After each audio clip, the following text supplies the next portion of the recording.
What is up, everybody? Welcome back to another episode of Modern Fatherhood.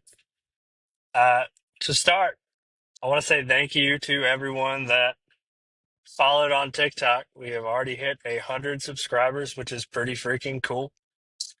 Um, Thank you guys. Uh, like I said, whenever I first started this is just something that I wanted to start to help other dads and other parents. And I literally have a phone and a set of AirPods, and I recorded on my phone in my car on the way to and from work. Like this morning, I'm leaving night shift, and I hopped on here and recorded. So, thank you guys for the support.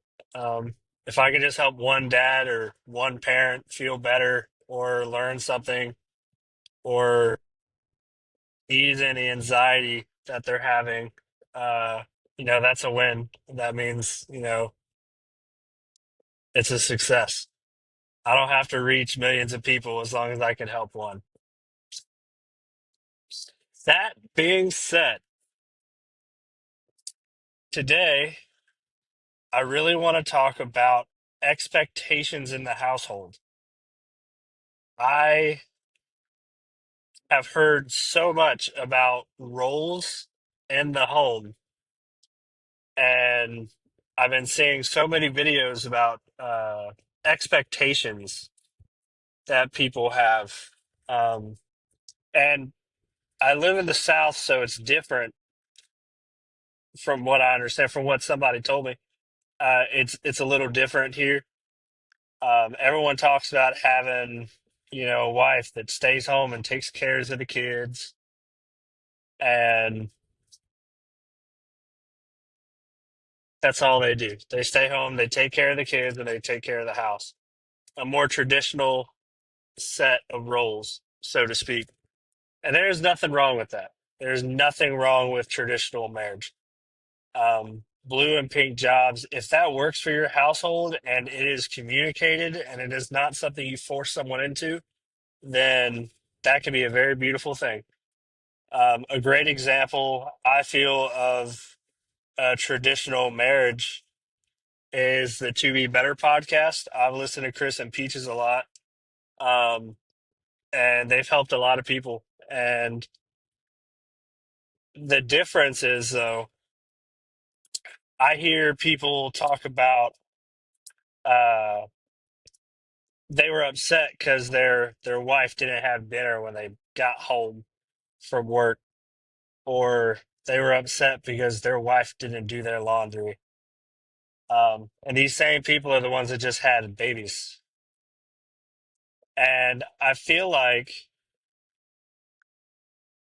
I just wanted to talk about that because, as I've said on here before, my children's mother stays at home. She's a stay-at-home mom. Uh, but I I would not say that we have a traditional style of things, so to speak. I work swing shifts, so I work day and night shift, rotating 12s. And it wears down on both of us. It's hard when you have three kids and you don't have any help.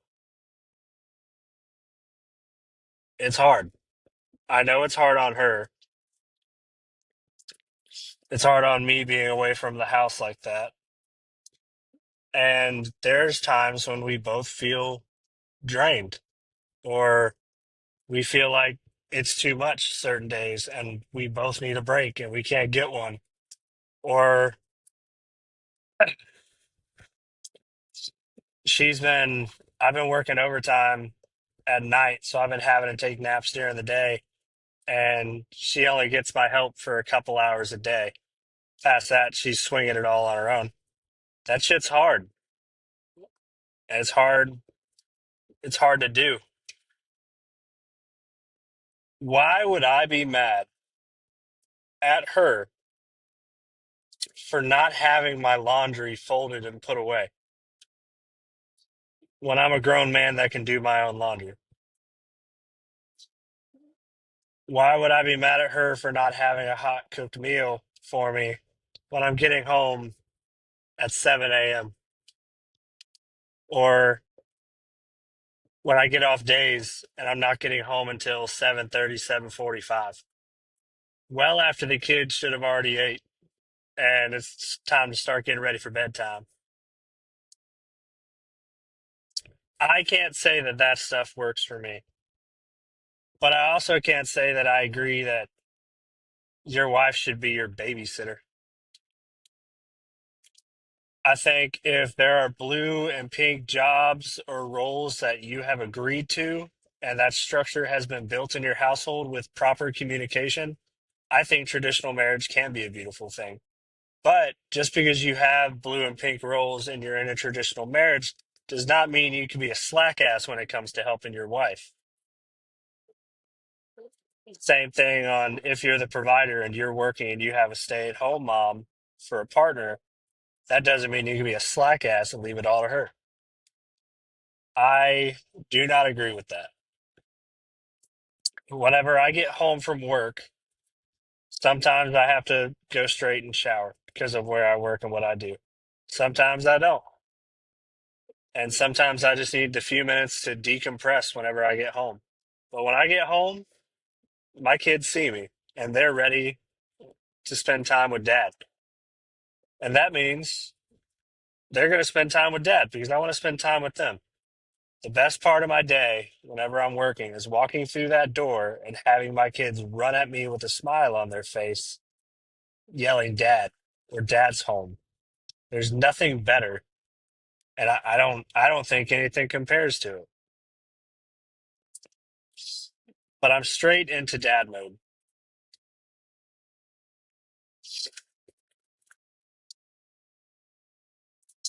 Just because I'm spending time with the kids right then does not mean that I expect her to just get up and start cleaning and doing all these things. She's been going all day and she gets to sit down for a minute. She gets to catch her breath. And there's nothing wrong with that. We are partners when it comes to our children. And that means we are partners when it comes to our household. There are days where I have the mental energy to take care of laundry, or I have the mental energy to do the dishes and clean the kitchen. And there are days where I don't, and she does. There are days where we both do, and then there are days where neither of us do. And that is totally okay. The point I'm really trying to hammer home here is that, especially after you have kids, you have to work together and lean on each other. Even if you have a traditional role, that does not mean that you don't get to change diapers. That does not mean that you get to sit there and watch your spouse struggle. That does not mean that you get to sit there and ignore your duties as a dad. You should still be active. You should still be showing up. That doesn't mean sitting in the chair and watching your spouse do everything with that baby. You need to be learning about being that baby's dad. You should be able to take care of that baby if something happens to mom. And if you do not know how to take care of that baby if something happens to mom, then you're failing. If you cannot sustain, not sustain, if you cannot properly take care of your child in a situation where you have zero help, then you are failing because you are not prepared. And I say that with my whole chest. I don't care how it makes you feel. If you feel some type of way about that statement, then you're probably already failing. I don't care. You, as a father, should be able to take care of your kids with zero help. That does not mean it's not stressful. That's not what I mean. I mean, you should know how to change that baby's diaper properly, especially if it's a girl. Men, who do not have children listening to this and you're going to be a dad, changing a girl's diaper is different. There are different things you have to do for girls that you do not have to do for boys. I really don't feel like that's hard to imagine, but yes, there are different things that you have to know.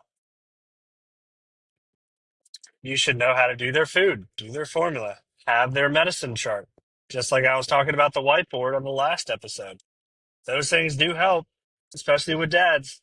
You know how many times I have to ask my spouse, like, hey, I just want to make sure this medicine dose is right before I give it to her or him.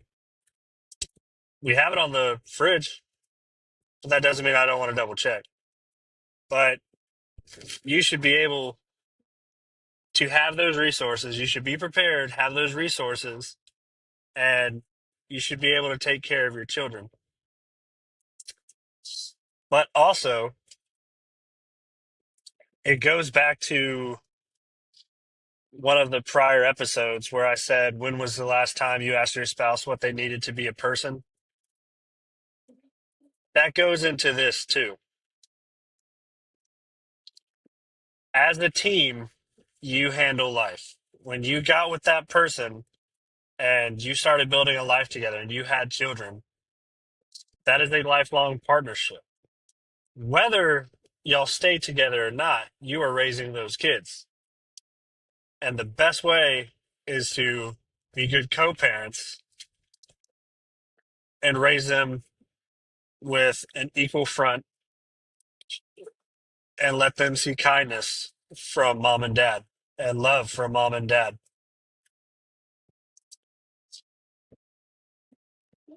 I don't, I hate how much it has to be said that kids come first. Uh, I think it's ridiculous that it's such a crazy notion that kids come first, but your kids come first. Anyway, that was a side tangent.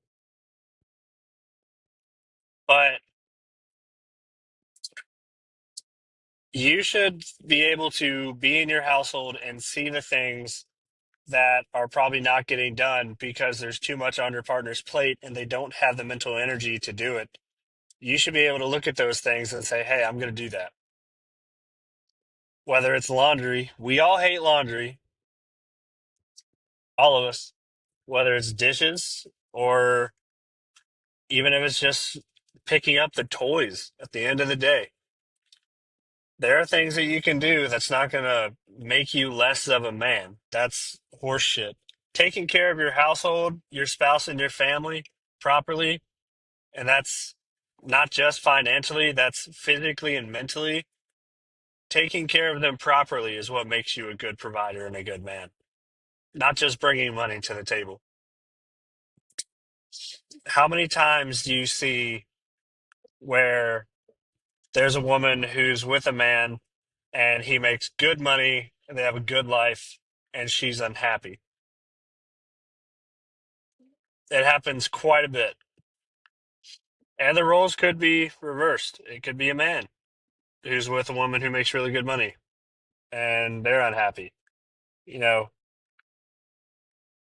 and it's not because of gender roles, it's because how many times are people providing just financially but not mentally? And I think that's a big thing that's lacked on nowadays. But when I say take care of your partner mentally, again, it's checking up on them. It's making sure that they are having the time to feel like a person. It's helping on the things that are weighing on them or the stuff at the house that just can't seem to get done because by the end of the day, they are burnt out and overstimulated and overtouched. It's taking care of the dishes or cooking dinner. It's making sure the laundry's done. Or if it could be as simple as helping them do it, doing it together, turning it into something you do together. It can be as simple as that. But the point is to Be aware of what your partner needs and take care of them. Just because she's a stay-at-home mom does not mean that the entire world of your home rests on her shoulders. We love to say that, I bought a house and she made it a home, but sometimes that home feels like a cage when you're stuck there with kids and that's all you see for days at a time. There's nothing you can do about that except for try to help them get out of the house or give them time to themselves. Being a stay at home mom is hard. Being a mom or a dad is hard. But the challenges that stay at home moms face are more difficult than most people realize. And a lot of it is mental. A lot of it is mental. Sorry. Yeah, I already know. Red Bull.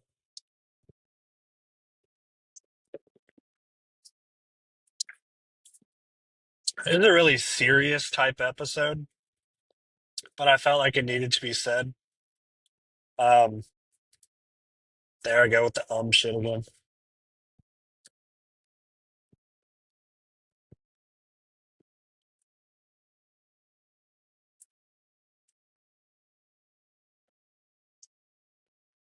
It's just frustrating, I guess.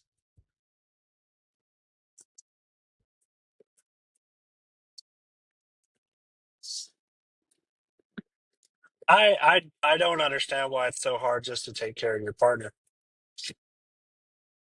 or whenever you see your partner struggling. How does it hurt your pride or your ego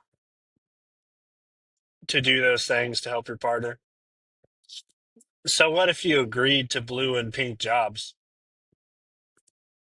Just because you agreed to those jobs doesn't mean that you shouldn't help. That doesn't mean that you should leave a mess everywhere you go expecting them to clean it up.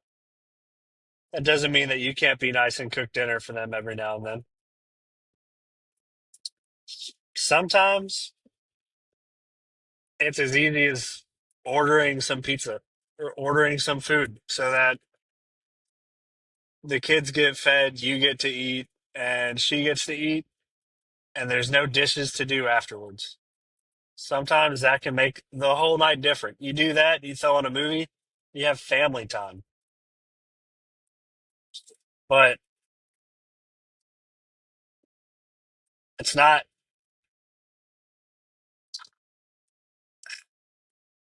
I don't understand it. The traditional marriage has been, um,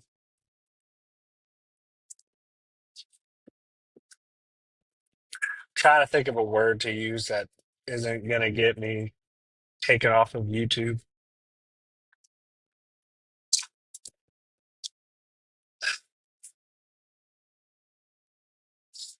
Real traditional marriage has been villainized because of the actions of people that aren't actually in traditional marriages.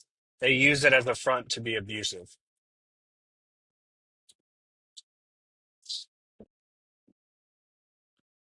You see so many people that are, especially women, you see it on TikTok and you see it a lot, is these women are talking about their men that don't help around the house. And they'll say that, and this is just going off of what you see, because obviously we're not in those people's lives, but they'll be begging for help and they'll be wanting just help from their partner, and their partner will tell them no, that's your job, or things like that. And then on top of that, there's no financial freedom there because they're the provider and the other person is a stay-at-home mom, and she doesn't have her own bank account or anything like that anymore. And a lot of times you see things like this where the man's in total control of the money and these women feel stuck. But when you ask the man about it, they say, oh, well, it's just traditional marriage, or that's her job, things like that. Traditional marriage is not a front to be abusive. A real traditional marriage is not like that in any way. And also, just because you're in a traditional marriage with pink and blue jobs does not mean you get to not help your partner or take care of your partner. It's infuriating to see what real traditional marriage is or is supposed to be, knowing what it's really supposed to be, and then seeing what people parade it as, if that makes sense. And this is coming from someone that's not in a traditional relationship, just to clarify. We don't have the only certain roles in my house is I take out the trash, I make sure the cars are taken care of, I make sure the grass and everything's cut, I do make sure the bills are paid, I bring the money to the house. But I help with the dishes and I do my own laundry and I help clean the house. If I'm working and she's been with the kids all day, I make sure to pick up all the toys in the living room and kind of do a reset on the house. Make sure the dishes are done. Especially when it comes to them formula bottles, back when we had formula bottles. I was the one that took care of that. Have you ever smelled that stuff? Ooh, that stuff was rough. But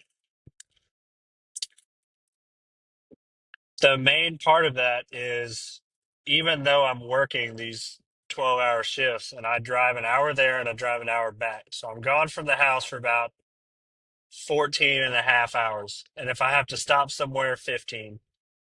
I leave the house early and I get home late on the days that I work.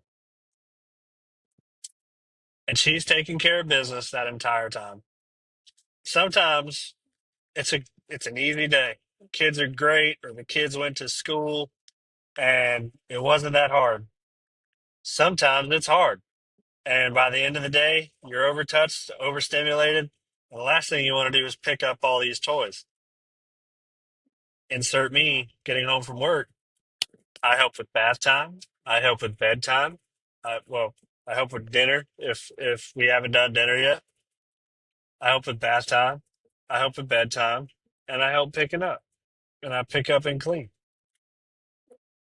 That's not to say that we don't do it together, but a lot of the times she gets to take a break, and I get to step in.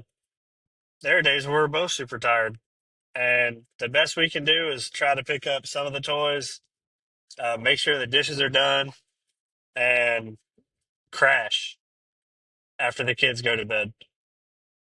And that's okay. But the point I'm really trying to make here is that we do it together.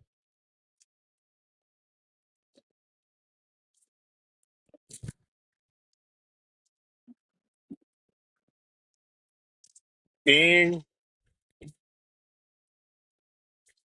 being a provider and being a dad is more about bringing is there's more to it than just bringing money to the table.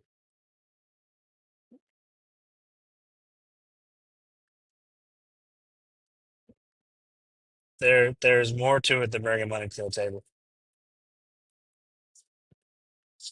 So that'll lead me to the next thing.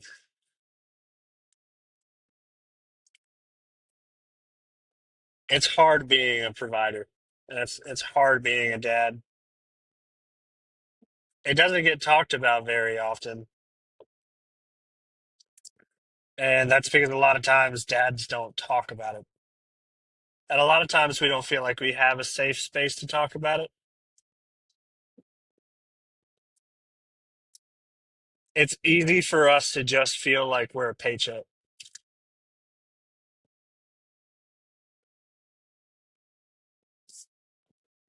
It's easy for us to feel like all we provide is the money, and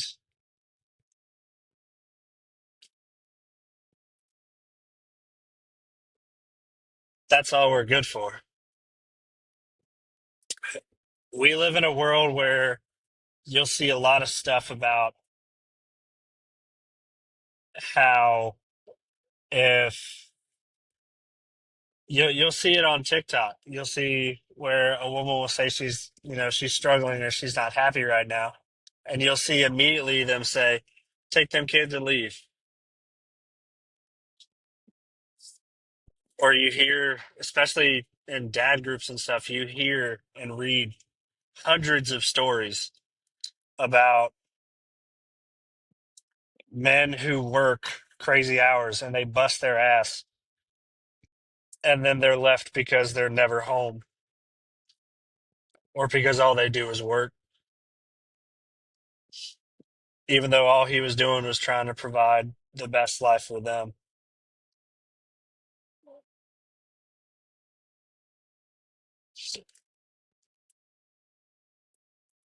You're more than a paycheck. You are more than what you financially provide, and you need to remember that. If you're feeling like all you bring to the table is the financial stability, you really need to have a discussion with your partner, because they can offer you reassurance. They can ask you what can they do to make you feel more valued. They can talk you through those emotions if you have a good partner. And you can open that line of communication instead of bottling it up.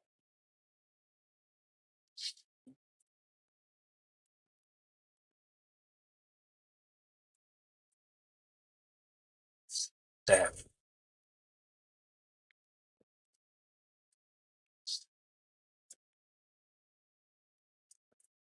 It's already,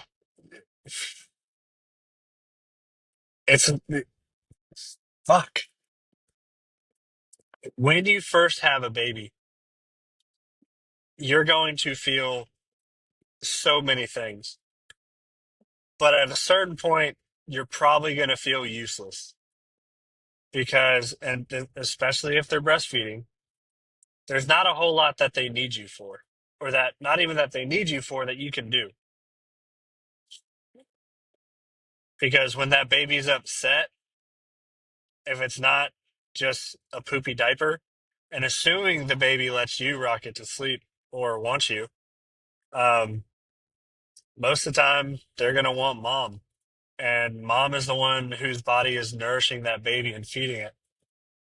And there's going to be things that just mom does or knows, has that instinct that you don't have. And it's easy to feel a little useless, but you have to step up and keep asking, like, hey, what can I do? Hey, what does this mean? Hey, this happened. What does it mean? How do I fix it? And things like that. You should be active in learning how to soothe and take care of your child. That's not always easy, and it takes some initiative from you, but that's part of those first times of being a dad for a lot of people. Um,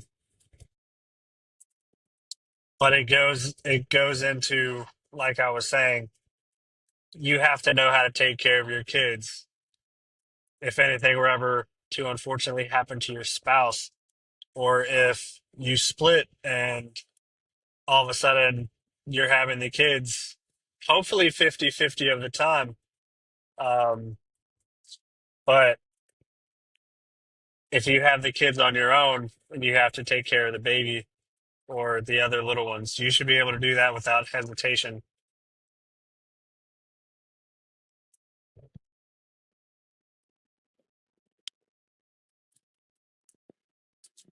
But the main, a big thing is, again, you are more than a paycheck. You are more than what you financially bring to the table.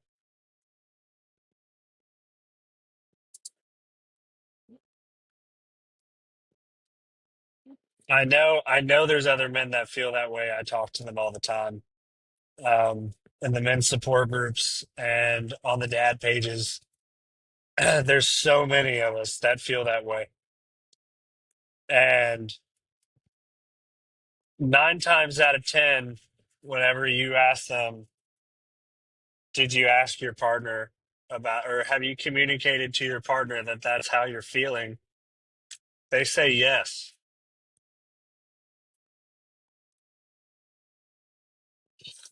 And only half of those get the reassurance and help that they need from their spouse.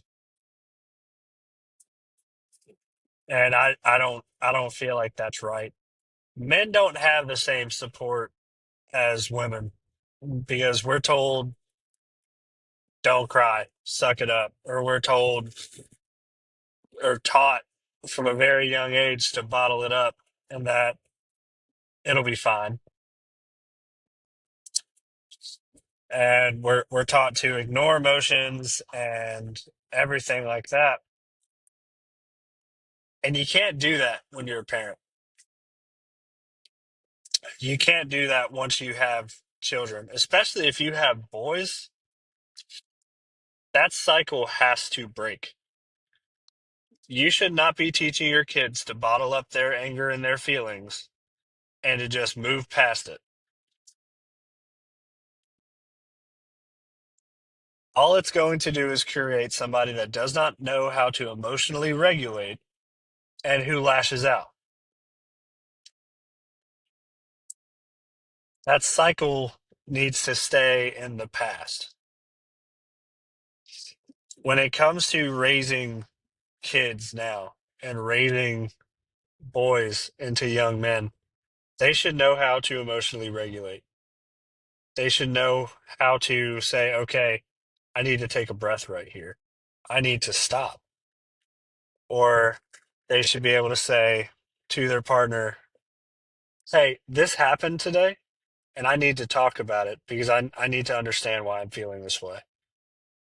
Or if they're mad, they need to be able to say, hey, I need a minute. I need to just process this and I need a minute. I don't want to say anything out of turn, or I don't want to say something I don't mean.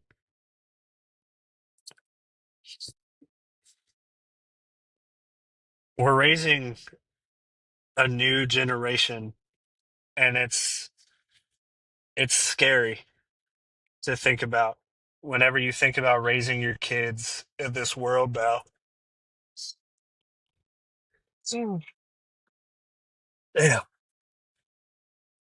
The world's completely different from when you and I or anybody else before us was growing up. But one thing's for sure is that my generation seems to be about breaking those generational traumas. And I am here for it. I love it. One of the things that needs to be addressed is the bottling of emotions and emotional regulation. You know, with my son, we taught him magic breaths and counting to 10, things like that from a very young age. Um, because kids don't know how to emotionally regulate. They have to learn that from you. It's not something that they can just pick up on. They have to learn that from you. And you, as a father, even though you might have been raised to bottle it up and not talk about it or bottle it up and then get that frustration out somewhere else, you can't teach your kids that. That does not help them become functioning adults and functioning men. You cannot go through life bottling everything up and then just letting it explode later on, or bottling it up and letting it wear down on you. You have to learn how to communicate and regulate your emotions, be able to talk about why you're feeling that way or what caused you to feel that way. Being able to go through those motions and have that open line of communication, because there's going to be a moment where you're going to be upset by something your kid did, and they're going to look at you and say, "Why are you upset?" Or, "Why are you upset, Daddy?" What are you going to say? "Oh, I'm just upset because of blah, blah, blah."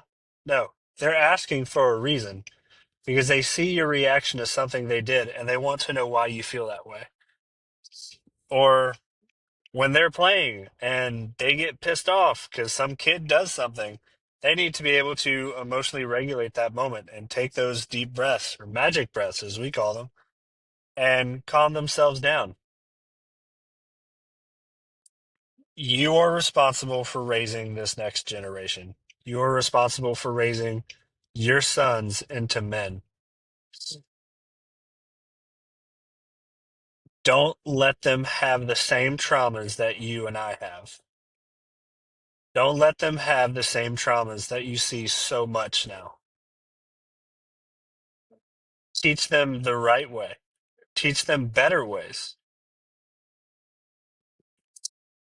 There's no reason that you can't.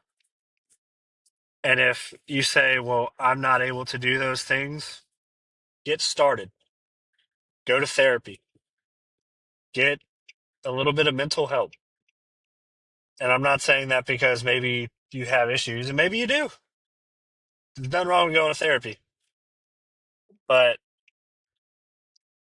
all it takes is reaching out to someone and saying, hey, these are some of the things I want to work on in myself, and finding the help to do so. There's nothing wrong with that. Your job as a dad is to be the best dad you can be. And that means bettering yourself. And that means taking care of yourself mentally too. And you know what? I think we're probably going to do an episode on that, on mental health and taking care of your mental health and breaking those generational traumas and all that. I definitely think that deserves an episode. So I'll end it off here. I'm almost home. I'm ready for bed. Um, take care of your partner. Do better. Don't leave everything to them. Even if you have a traditional style household, take some of the weight off their shoulders. Take care of them. They'll take care of you. You're a team. It is not they versus you. It is not them and you. It is y'all, or it is we to you guys. Y'all can do it. Swallow your pride if that's what you're feeling. Remember that you're more than a paycheck.